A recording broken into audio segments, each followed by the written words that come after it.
So I was a kid that was raised in the suburbs, super basic Catholic family. My mom, my dad, my brother, we went to church, 5 o'clock mass on Saturdays. My brother and I did CCD. We were confirmed, and after confirmation, our parents said like we can choose what we wanted to believe in.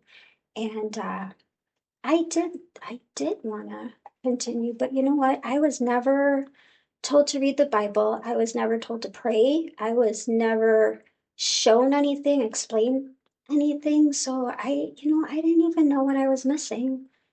But reality kind of hit me when I ended up getting a dog for my birthday, and I had asked for like 2 years for this dog, and she was my best friend.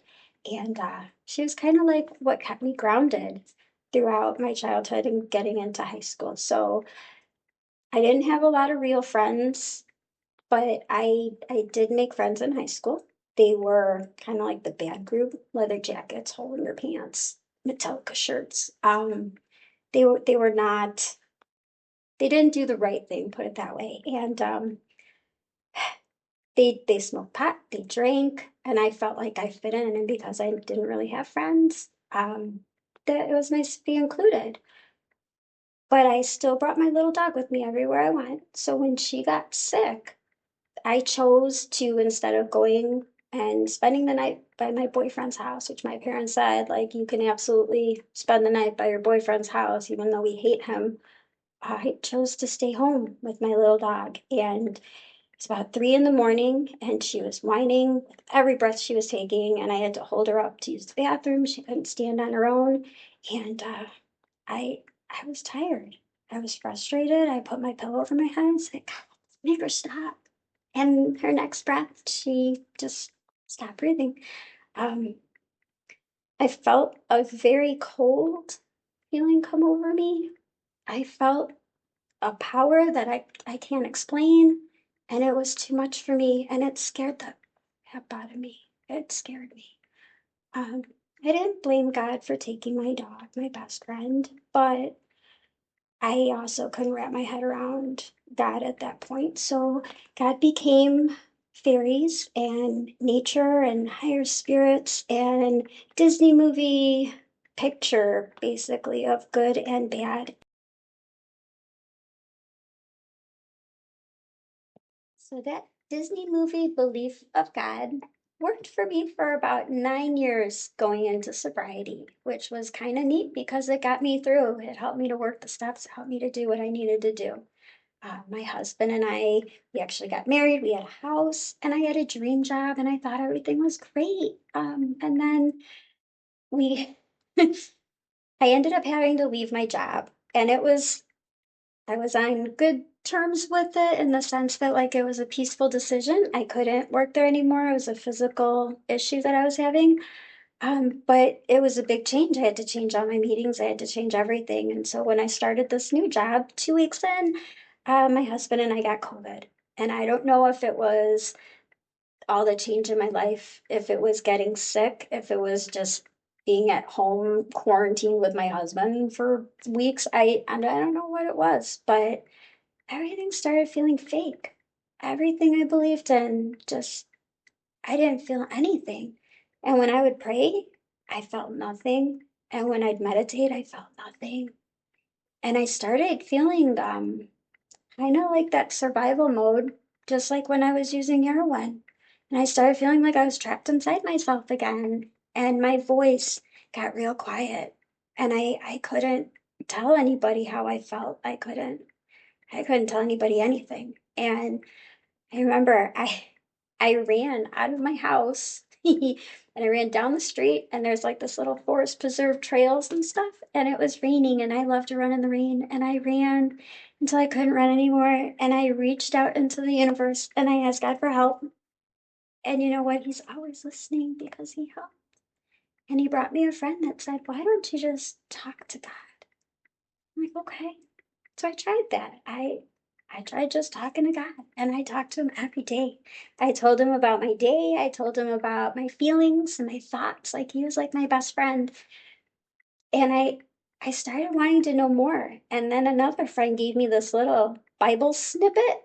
Um, It's it was like a little Bible snippet. It got me started. But at that time, I was hiding all this from my husband. So I had to sneak upstairs to read my little Bible, and my bunnies kind of cheated up on me. But I had questions, and I started asking people from the center questions. And I just, I wanted to be a part. And the more I wanted to be a part of, the less I was a part of with my husband. It like made us distant from each other. So I felt torn. I wanted so much to be close to God and learn more about God and learn about Jesus. And I was I was fighting with my husband. Every time I'd go do something with my church friends, I'd come home and we would fight. There was one argument in particular that was a really, really intense argument, and my husband went to sleep, and I stayed up all night, and I was praying. I was asking, what am I doing wrong? Why does my husband hate me? Why? A lot of whys, we'll just say that. And I asked for Jesus to come help me. I asked him to show me how to live. I asked him to show me how to love. And how am I supposed to love my husband? I asked for his protection. And I felt so warm and a peace come over me. And it was like he helped me all night, kept me safe all the way until the morning. And that was when Jesus became real to me. So it's still hard sometimes with me and my husband. We're not always on the same page, but we're learning and growing together. I know God is working in him as he's working in me, and I now have that perception that, you know what, God's working on everybody and everybody's on their own journey.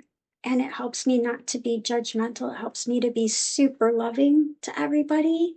And I pray for everybody and I just want to help everybody. And I was blessed with my dream job, another dream job, and I get to work with kids, which I never thought that would be a thing.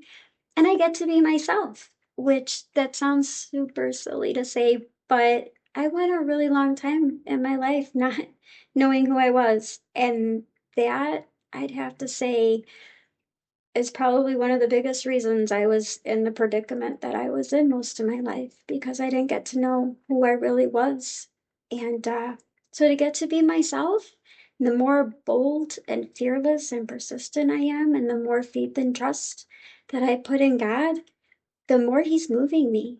And I won an award at my work for caring. And to me, that's nothing. I could do caring with my eyes closed.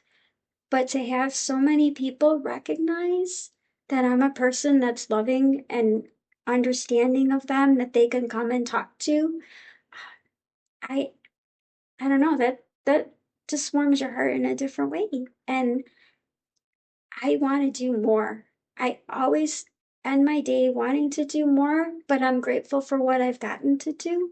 And I'm grateful for everything that I have because I know it's all from God. And I have no issues or problems giving it to whoever needs it.